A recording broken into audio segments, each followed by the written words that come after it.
তারপর তুমি তোমার মাকে বলে ওই খারাপ পাখিটাকে উচিত শিক্ষা দিতে বললো। আচ্ছা ঠিক আছে মেঘ, তোমাদের দেখে খুব ভালো লাগছে।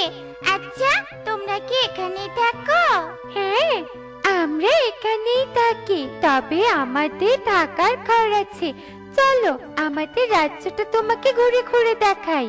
এরপর টুকি মেঘদের সাথে ঘুরতে চলে যায়। আর এভাবেই সারা দিন কেটে বিকেল হয়ে যায়। আর বিকেল হতেই সব পাখিরা কাছ থেকে বাড়ি ফিরতে থাকে।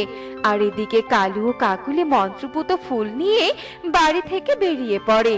কিছু দূর যেতেই তাদের সুখীর সাথে দেখা হয়ে যায়। সুখী, আমাকে তোর পারিশ্রমিক থেকে আর্থিক টাকা দিয়ে দে। না না, আমি তোমাকে একটি টাকাও দিব না। ভালো কথা, টাকা দিবে না কালু, এবার কাজ শুরু করে দাও।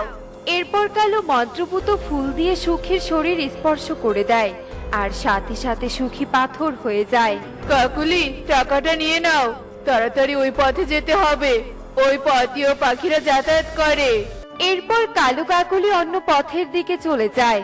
আর তখনই টুনি এই পথ দিয়ে বাড়িতে চলে আসে। মা টুকি, টুকি আমি এসেছি, বাইরে আয় তো মা। আজ আমি তোকে বাজারে নিয়ে যাব আর তোর পছন্দের জুতা কিনে দিব। কি ব্যাপার, টুকি বাইরে আসছে না কেন? এ কি,